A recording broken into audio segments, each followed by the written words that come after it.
Bienvenidos a este proyecto de grado como requisito parcial para optar por el título de licenciatura en química ante la Universidad Simón Bolívar, titulado Estudio fotofísico y fotoquímico de tres derivados del núcleo chalcona, presentado por mí, Juan Guerrero, bajo la tutoría del profesor Neudo Urdaneta y la profesora Nieves Canudas.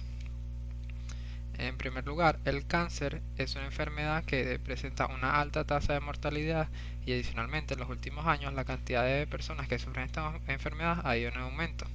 Naturalmente, esta enfermedad tiene tratamientos por excelencia, tales como son la aplicación de quimioterapia, tal como se utilizan agentes tales como el cisplatino, el uso de radioterapia y la cirugía, la extirpación de tumores. Sin embargo, todos estos tratamientos presentan efectos adversos para el paciente, por lo tanto se está en la búsqueda de nuevos tratamientos para curar esta enfermedad. La terapia fotodinámica surge como una alternativa novedosa para el cáncer debido a las siguientes ventajas. En primer lugar, su acción focalizada, ya que actúa sobre la zona de interés. En segundo lugar, porque es no invasiva. Y finalmente, por otro lado, la terapia fotodinámica se ha visto que se puede utilizar para tratar otras enfermedades y que tiene propiedades antimicrobianas. El primer agente utilizado en terapia fotodinámica de forma comercial y exitoso fue el fotofrin. Sin embargo, este agente fotosensibilizante presentó diferentes inconvenientes, tales como que no era un compuesto puro y que se bioacumulaba en los pacientes. Por lo tanto, se empezaron a diseñar otros agentes fotosensibilizantes, tales como el Foscan o el Verteporfin. Ahora, hablando en particular sobre la terapia fotodinámica, cómo funciona la terapia fotodinámica, se necesitan tres elementos. El primer de ellos es un agente fotosensibilizante, que es una sustancia tal como el fotofrin o el foscan, que particularmente es altamente conjugada. En segundo lugar, se necesita radiación, es decir, luz de una longitud de onda determinada que va a excitar el agente fotosensibilizante. Y el otro elemento que se necesita es oxígeno en el medio. Si estos tres elementos se encuentran combinados, se va a generar una respuesta citotóxica sobre el medio, y esto es lo que se busca para tratar el cáncer. Ahora, en particular, ¿cómo ocurre esa respuesta citotóxica? Bueno, el mecanismo de la terapia fotodinámica es la generación de especies reactivas de oxígeno y ocurre por dos mecanismos. En el siguiente esquema se muestra a continuación. Tenemos en primer lugar el agente fotosensibilizante en su estado singlete basal, que es excitado por una longitud de onda determinada, por una radiación. El agente fotosensibilizante por cruce intersistemas pasa a su estado triplete. Y en su estado triplete puede generar especies reactivas de oxígeno por dos mecanismos. El mecanismo 1 consiste en generar especies radicales tales como el radical superóxido o el radical hidroxilo mediante una transferencia de electrones. Y el otro mecanismo consiste en una transferencia de energía, donde se transfiere el agente fotosensibilizante en su estado triplete, transfiere su energía al oxígeno en su estado triplete basal y se obtiene oxígeno singlete. Estas especies reactivas de oxígeno generan un daño oxidativo y tienen un daño oxidativo muy alto y tienen un tiempo de vida media muy corta, por lo tanto su radio de acción es muy corto. ¿Cuáles son, digamos, los agentes fotosensibilizantes? ¿Cuáles son las propiedades que debe tener? El agente fotosensibilizante ideal debe ser un compuesto puro, que presente una nula toxicidad en ausencia de luz. No debe ser bioacumulable y además debe poseer bandas de absorción en la región de 600 a 800 nanómetros, ya que longitudes de onda mayores tienen una mayor penetración sobre el tejido. Por otro lado, debe poseer un coeficiente de extinción molar elevado y finalmente debe poseer un rendimiento cuántico de cruce de intersistemas elevado, ya que de esta forma se favorece la generación de especies reactivas de oxígeno. La chalcona son unos compuestos particulares que presentan varias ventajas y por lo tanto son buenos candidatos para ser utilizados como agentes autosensibilizantes en la terapia fotodinámica. En primer lugar, tenemos que son compuestos muy fáciles de sintetizar. En segundo lugar, que presentan un sistema conjugado y presentan un grupo cromóforo o grupos cromóforos. Y finalmente, que suelen tener propiedades terapéuticas. Por lo tanto, las chalconas son un candidato ideal para hacer pruebas como agentes fotosensibilizantes. Uno de los métodos de síntesis más comunes para sintetizar chalconas es la condensación de Claisen-Smith. A continuación se muestra la condensación del benzaldeído con la acetofenona. En ese sentido, el siguiente proyecto de grado se plantea los siguientes objetivos: realizar el estudio fotofísico y fotoquímico del compuesto M, del compuesto G y del compuesto H. Y se plantea los siguientes objetivos específicos: sintetizar la estructura tipo chalcona M, el compuesto denominado como M. 2. Caracterizar el compuesto M, G y H mediante cualquiera de los siguientes métodos espectroscópicos, tales como RMN de protones, RMN de carbono, espectroscopía de infrarrojo y el análisis de cromatografía de gases acoplado con masas. Adicionalmente, determinar el coeficiente de extinción molar de los compuestos M y H en metanol, acetonitrilo y diclorometano. Y en cuarto lugar, estudiar el efecto solvatocrómico para cada uno de los compuestos. Finalmente, estudiar la fotovolabilidad de cada compuesto en metanol, acetonitrilo y diclorometano y bajo 3 atmósferas, que fueron aire, oxígeno y nitrógeno. Para cumplir esos objetivos se siguió el siguiente procedimiento experimental. Para la síntesis del compuesto M se utilizó un balón de reacción de 100 mililitros y una balanza para la agitación.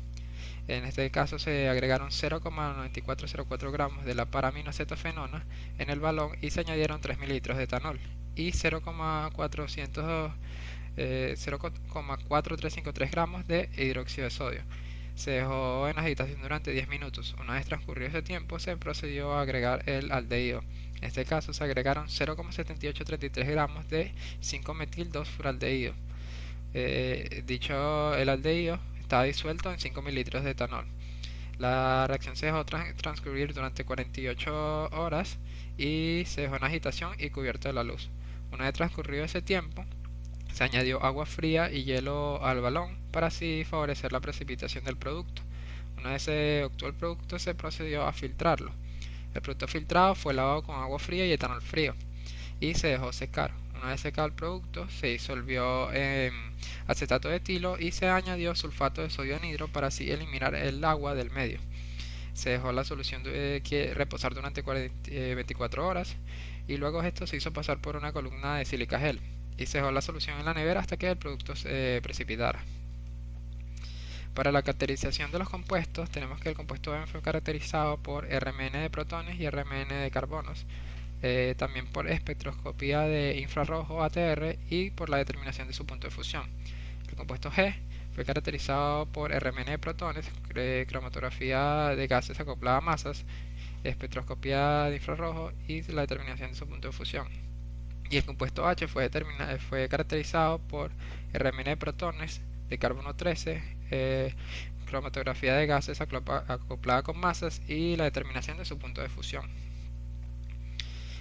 Por otro lado, los tres compuestos, tanto M, G y H, se realizaron pruebas de solubilidad con tres grupos de solventes, con solventes polares próticos, tales como el etanol y el metanol, en solventes polares apróticos, que se usó acetonitrilo y acetato de etilo, y en solventes no polares, que se utilizó cloroformo, diclorometano, tolueno y hexano.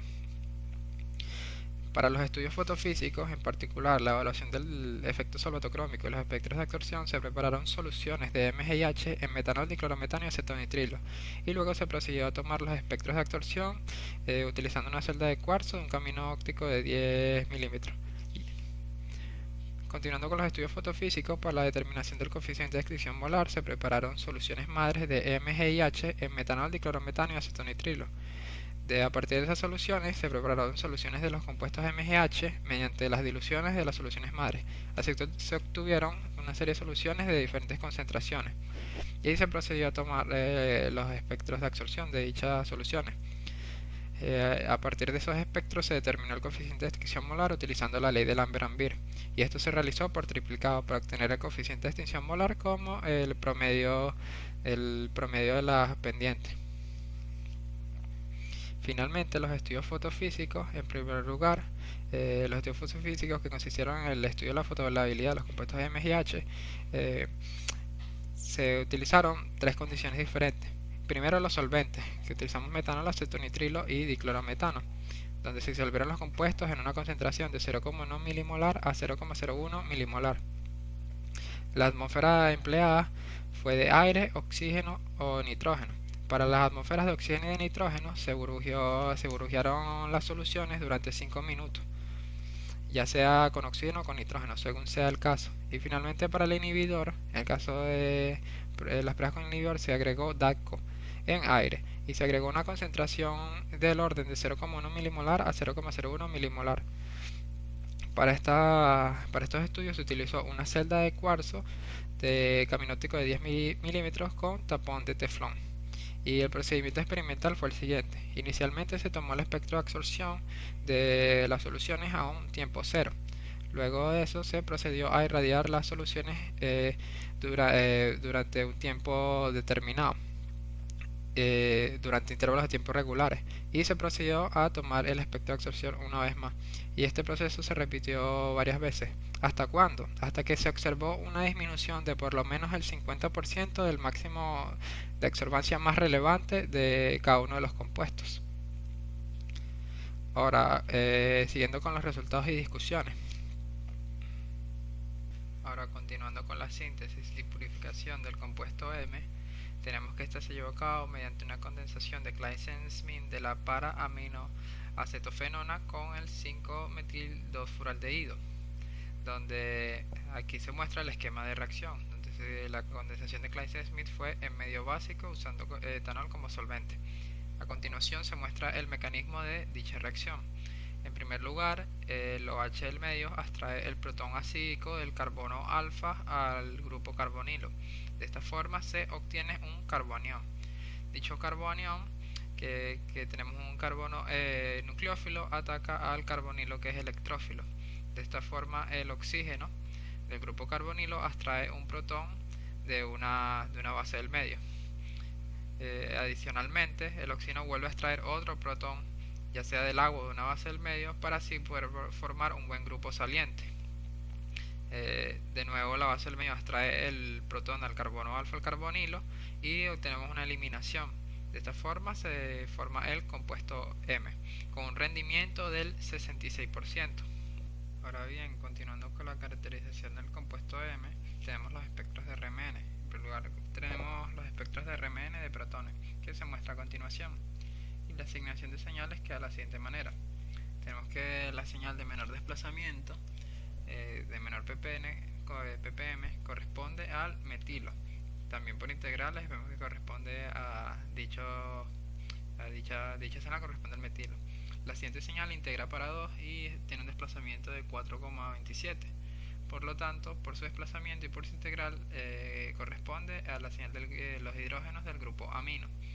A continuación tenemos dos señales aromáticas que, si nos fijamos, sus otros acoplamientos nos indican que están emparentadas y corresponde a los hidrógenos aromáticos del grupo furano. A continuación tenemos una señal que integra para 2 que es aromática, que corresponde a los hidrógenos unidos a los carbonos ortos al grupo amino.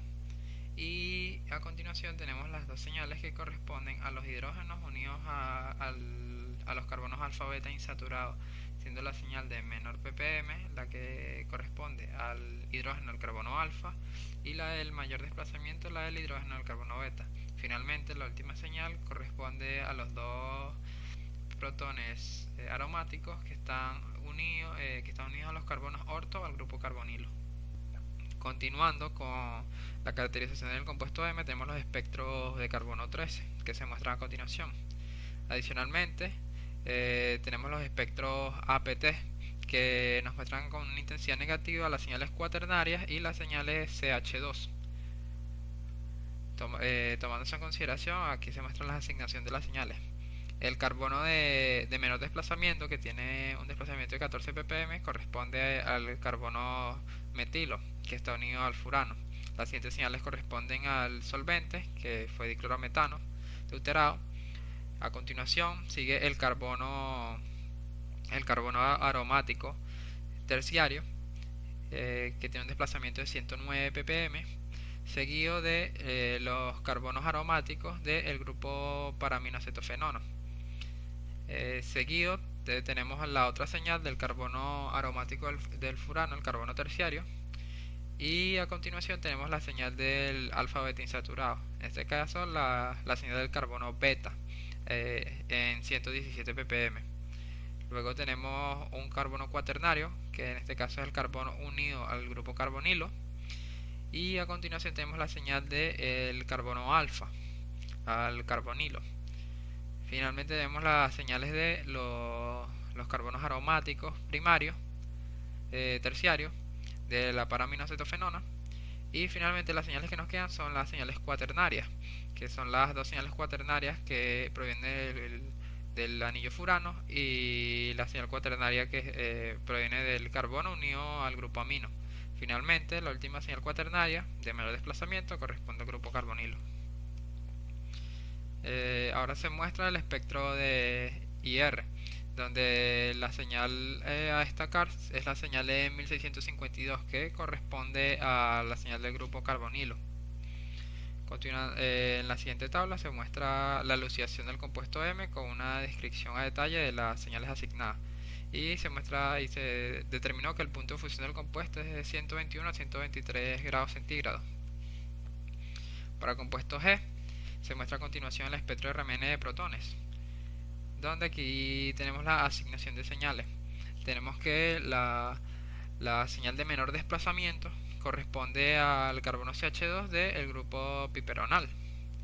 La señal que le sigue por J acoplamiento, nos damos cuenta que es un hidrógeno que tiene una J orto, y por su desplazamiento aromático corresponde al carbono, al hidrógeno aromático, señalado en verde.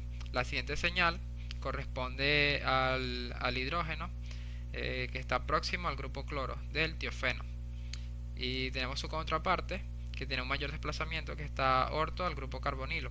Sabemos que están emparentadas porque sus otros de acoplamiento corresponden. En el multiplete están incluidas tres señales: la señal del grupo del protón en el carbono alfa y las dos señales aromáticas.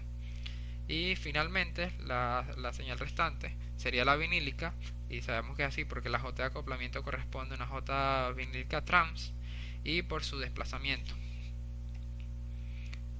Continuando con la espectrometría de gases masa, aquí tenemos el cromatograma donde observamos que el compuesto, tenemos un pico que nos indica que el compuesto está puro. Y aquí tenemos el espectro de masa, donde el ion molecular vemos que corresponde con lo calculado, con lo esperado teóricamente. Adicionalmente, observamos que el ion molecular más 2 es grande, que es un indicativo de que este compuesto tiene cloro, tal como es la estructura del compuesto G. Con respecto al espectro de IR, observamos que la señal correspondiente al grupo carbonilo en este caso está alrededor de 1645 centímetros a la menos 1. Y en la siguiente tabla se resume la información anteriormente expuesta. Adicionalmente se determinó que el punto de fusión del compuesto G es de 157 a 158 grados centígrados. Para el compuesto H, aquí tenemos la caracterización del espectro de RMN de protones, que debido a su similitud con el compuesto G, su elucidación es la misma, la asignación de protones, a excepción del hidrógeno, que estaba en el caso anterior, tenía adyacente el grupo cloro, y en este caso está el grupo bromo. Por lo tanto, esa señal se desplaza y ahora está incluida en el multiplete, mientras que en el caso anterior, por el compuesto G, nos damos cuenta que estaba menos desplazada, tenía un desplazamiento menor. Continuando con la caracterización del compuesto H, tenemos los espectros de RMN, en este caso los espectros de RMN de carbono 13. A continuación se muestra el espectro de carbono 13 APT, donde en este caso se muestran con intensidad negativa las señales cuaternarias provenientes de carbonos cuaternarios y las señales provenientes de carbonos sp2 o CH2. Ahora con respecto a la asignación de señales queda de la siguiente forma. La primera señal, que corresponde a un desplazamiento de 101 ppm y que está negativa en el APT, corresponde al carbono sp2 o CH2 unido a los oxígenos del grupo piperonal. Las siguientes dos señales corresponden al anillo aromático que proviene del grupo piperonal, y ambas son de carbonos primarios o carbonos sp. A continuación tenemos la señal que corresponde al carbono alfa de la chalcona. La siguiente señal corresponde al carbono cuaternario, que por su desplazamiento, que es de 122 ppm, corresponde al carbono unido al halógeno. A continuación tenemos otra señal aromática, que es un carbono primario o sp correspondiente al piperonal, que proviene del aldehído piperonal. La siguiente señal cuaternaria corresponde al carbono cuaternario que está unido al carbono beta. A continuación, las siguientes dos señales que tenemos pues, son aromáticas y son aquellas que provienen de los carbonos primarios del tiofeno. La siguiente señal corresponde al carbono beta y las últimas cuatro señales son señales cuaternarias. La marrón corresponde al carbono que está unido al carbonilo. Esta azul y la morada corresponden a los carbonos unidos a los carbonos cuaternarios unidos al oxígeno, y la última señal, la de mayor desplazamiento, corresponde al carbono del carbonilo. A continuación se muestra el cromatograma para el compuesto G, donde observamos que tenemos un pico muy claro, que nos es un indicativo de que el compuesto es puro. Y a continuación tenemos el espectro de masa, donde observamos que el ion molecular está muy cerca con lo esperado teóricamente. Adicionalmente, observamos que el pico M-4 es inusualmente grande, y esto es común para compuestos que tienen bromo en su estructura, tal como es la estructura del compuesto H. A continuación aquí se hace un desglose de lo anteriormente expuesto para la elucidación del compuesto H. Adicionalmente, se determinó que el punto de fusión compuesto H es 148 a 150 grados centígrados. Continuando con las pruebas de solubilidad, se determinó que el compuesto M es soluble en todos los solventes probados a excepción de hexano. Para el compuesto G se determinó que es soluble o parcialmente soluble a excepción de hexano, e igualmente para el compuesto H. Por lo tanto, se seleccionaron los siguientes tres solventes para hacer los estudios fotofísicos y fotoquímicos. Como solvente polar aprótico se seleccionó el acetonitrilo, como solvente no polar el diclorometano y como solvente polar prótico el metanol. Continuando con los estudios fotofísicos, tenemos los espectros de absorción y el efecto solvatocrómico para el compuesto M. Aquí se muestran los espectros de absorción del compuesto M en los tres solventes probados: diclorometano, metanol y acetonitrilo. Y en la siguiente tabla se resume la información obtenida, donde se muestra el máximo absorbancia de mayor intensidad y la longitud de onda. Lo primero que observamos es que hay un desplazamiento batocrómico a medida que se aumenta la polaridad del solvente. Vemos que el diclorometano es el que tiene la menor longitud de onda, y el metanol la mayor longitud de onda. Y esto es un indicativo de que la transición observada para dicha banda de absorción es una transición de tipo pi estrella. Adicionalmente, nos está indicando que el estado excitado del compuesto M es altamente polar. Continuando con los estudios fotofísicos para el compuesto M, detallando el efecto solvatocrómico, si observamos con detenimiento el desplazamiento batocrómico, nos damos cuenta que comparando el desplazamiento de diclorometano al metanol hay una diferencia de alrededor de 13 nanómetros, que es bastante elevada, y esta observación solamente se puede explicar si el estado excitado del compuesto M es muy polar. Y la explicación a este fenómeno se da que hay un sistema push-pull involucrado. En este caso, el nitrógeno del grupo amino funciona como un grupo dador y el carbonilo como un grupo aceptor, tal como se muestra en este esquema. Y obtenemos la siguiente estructura, donde obtenemos una carga parcial positiva en el nitrógeno del grupo amino y una carga parcial negativa en el oxígeno del carbonilo. El estado excitado de esta estructura es altamente polar y es estabilizado por interacciones intermoleculares tales como puentes de hidrógeno o interacciones de tipo dipolo-dipolo, que son posibles solamente en el solvente más polar utilizado, que en este caso es el metanol. Y por eso es que dicho solvente estabiliza bastante el estado excitado de M. Para los estudios fotofísicos En particular, el efecto solvatocrómico y los espectros de absorción para el compuesto G. Se muestran los espectros de absorción a continuación y el desglose de lo obtenido gráficamente. En este caso se hizo hincapié en dos bandas de absorción denominadas 1 y 2, siendo 1 la de mayor intensidad y 2 la de menor intensidad.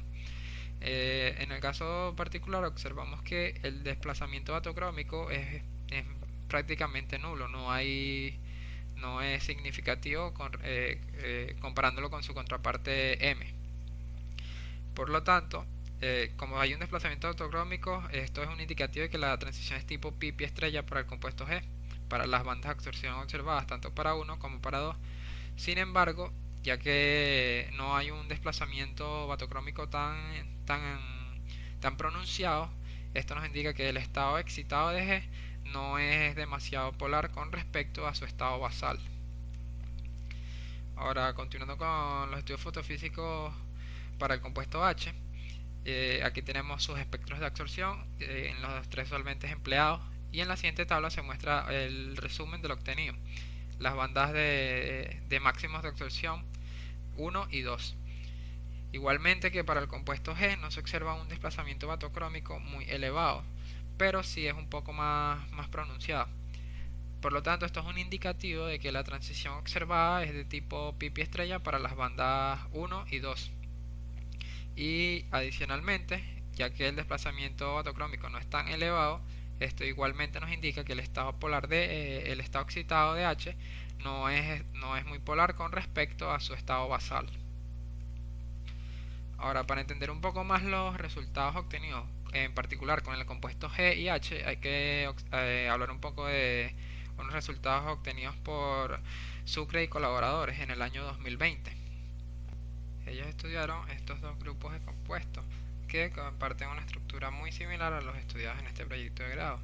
La diferencia está en el aldehído utilizado. Ellos demostraron en su investigación que sus compuestos presentaban dos sistemas push-pull. El primer sistema push-pull involucra como grupo dador al nitrógeno, ya sea de la uridina o del grupo dimetilamino, y del grupo sector el grupo carbonilo. El segundo sistema push-pull propone como grupo dador al azufre y como grupo sector al carbonilo. Adicionalmente, ellos pudieron demostrar en su investigación que a cada sistema push-pull le corresponde una banda de absorción observada en el espectro. Para el sistema A se logró demostrar que le corresponde la banda de mayor intensidad en el espectro de absorción, y para el sistema B le corresponde la banda de menor intensidad. Comparando con los resultados obtenidos para los compuestos GIH, en primer lugar nos damos cuenta que GIH presentan dos sistemas push-pull. El sistema en este caso sería del oxígeno del grupo piperonal como grupo dador y el carbonilo como grupo sector, tal como se muestra a continuación. Y en segundo lugar, el otro sistema sería el mismo, siendo los electrones del azufre serían donados al carbonilo. Ahora bien, si observamos con detenimiento los espectros de absorción tanto G como H, observamos que son muy similares, hay un comportamiento muy similar a lo visto en el trabajo de Sucre y colaboradores en el año 2020. Por lo tanto, esto puede ser un posible indicativo de que G y H presentan dos sistemas push-pull, y a cada uno de ellos le corresponde las bandas de absorción denominadas 1 y 2, siendo 1 para el sistema push-pull A, que es del piperonal al carbonilo, y la banda 2, que sería desde el azufre como grupo dador hacia el carbonilo como grupo sector. Continuando con los estudios fotofísicos, tenemos la determinación del coeficiente de extinción molar para el compuesto M. En la siguiente tabla se recaba la información obtenida para estos experimentos, donde observamos que el coeficiente de extinción molar está en el orden de 10 a la 4. Por lo tanto, dicho orden del coeficiente de extinción molar obtenido es un indicativo de que la transición observada para dicha banda de absorción es una transición electrónica de tipo pi estrella. Adicionalmente, se debe mencionar que el coeficiente de extinción molar es una medida de qué tan favorecida o qué tan permitida es una transición electrónica, y ya que en metanol se observa un valor más elevado, Eso nos señala que en metanol está más favorecida dicha transición electrónica. Continuando con los estudios fotofísicos, tenemos la determinación del coeficiente de extinción molar para el compuesto G, donde en la siguiente tabla se resume los coeficientes de extinción molar determinados para los dos máximos de las dos bandas máximas de absorción, la banda 1 y la banda 2. Para las dos bandas nos damos cuenta que el orden del coeficiente de extinción molar es elevado, y por lo tanto es un indicativo de que las transiciones observadas para la banda 1 y la banda 2 son de tipo pi estrella. Adicionalmente se observa que metanol tiene el mayor coeficiente de extinción molar, y esto es un indicativo de que la transición electrónica está más favorecida también en metanol para el compuesto G. Igualmente para el compuesto H, en la determinación de su coeficiente de extinción molar, que se resume en la siguiente tabla, se observa un comportamiento análogo, donde el orden del coeficiente de extinción molar está en el orden de 10 a la menos 4, de 10 a la 4, y eso es un indicativo de que las transiciones observadas es de tipo pi estrella. Y adicionalmente se observa que en metanol el coeficiente de extinción molar es mayor. Por lo tanto, esto nos señala que la transición está mucho más favorecida en dicho solvente. Ahora, haciendo una comparativa de los resultados obtenidos para el compuesto G y H y sus coeficientes de extinción molar, nos damos cuenta que sus estructuras son similares, la única diferencia es el sustituyente halogenado. Si observamos a detenimiento los resultados obtenidos para la banda de absorción 2, nos damos cuenta que para el compuesto H es mucho mayor el coeficiente de extinción molar con respecto a su contraparte G.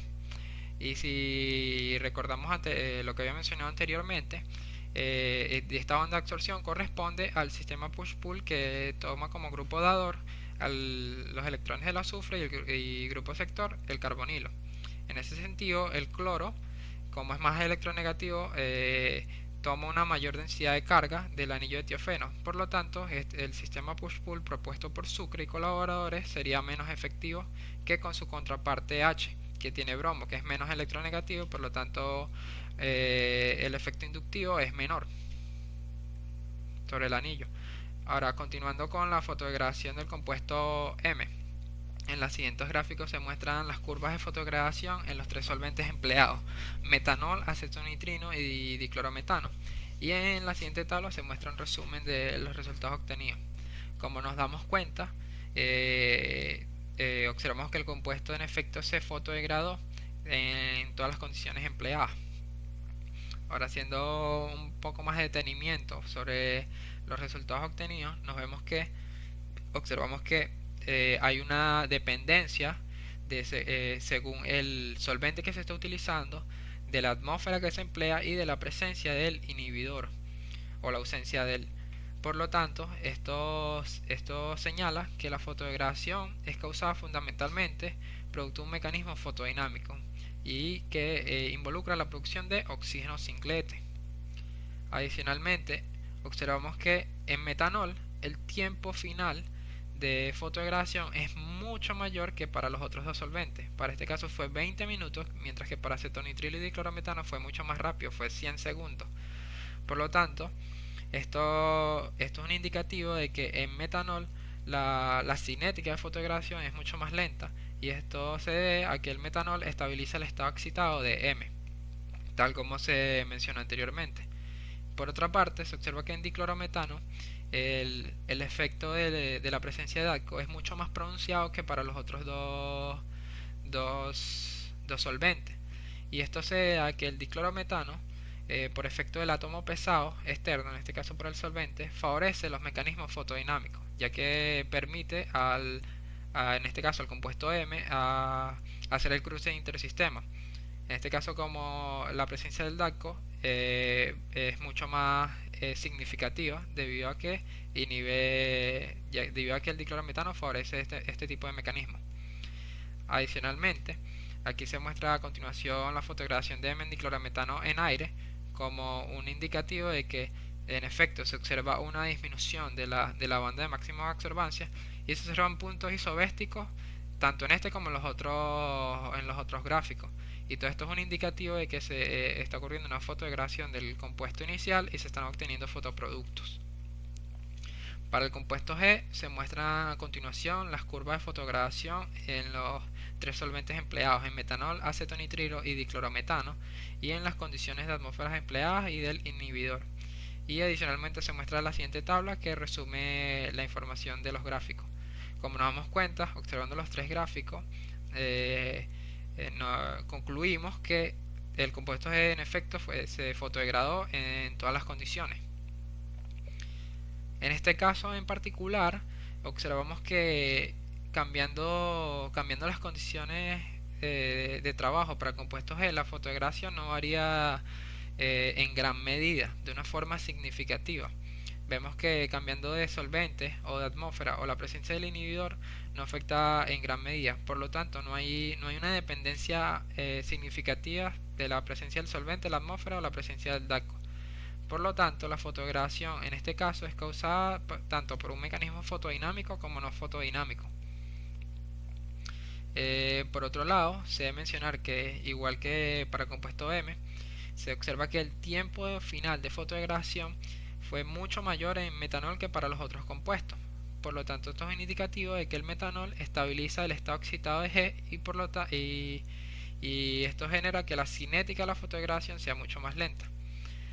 Finalmente, se observa que en diclorometano la fotodegradación se ve afectada por el DACO, a diferencia de sus contrapartes, y esto se puede explicar por el efecto del átomo pesado externo que favorece los mecanismos fotodinámicos. Por otro lado, en este caso se muestra como ejemplo la fotodegradación de G en diclorometano en aire para visualizar que en efecto hay una disminución del máxima absorbancia de mayor intensidad, tal como se observa aquí a medida que pasa el tiempo, y también para observar la presencia de puntos isobésticos en el gráfico. Todo esto es un indicativo de que en efecto se fotodegradó el compuesto y que se están generando fotoproductos. Y finalmente, la fotodegradación del compuesto H. A continuación se muestran las curvas de fotodegradación en cada solvente empleado y en las condiciones empleadas, y se muestra la tabla resumen. Según los gráficos, se observa también que para el compuesto H en efecto se fotodegrada en todas las condiciones empleadas. Y se observa que a diferencia de su contraparte G, si hay una dependencia con respecto al solvente utilizado y a las condiciones de trabajo empleadas. Por lo tanto, ya que existe esta dependencia, se concluye que la fotodegradación es causada fundamentalmente por un mecanismo fotodinámico y que involucra la presencia del oxígeno singlete. Por otro lado, se observa que en metanol el tiempo final de fotodegradación fue mucho mayor que para los otros dos solventes, y esto es un indicativo de que el metanol estabiliza el estado excitado de H, lo que se traduce en una cinética mucho más lenta de fotodegradación. Igualmente se observa el efecto de átomo pesado en el diclorometano y finalmente, en este caso, tenemos la fotodegradación de H en diclorometano en oxígeno para visualizar de que en efecto hay una disminución del máxima absorbancia de mayor intensidad y de la presencia de puntos isobésticos que son indicativos de que se está modificando el cromóforo inicial, en este caso el compuesto H, y se están obteniendo fotoproductos.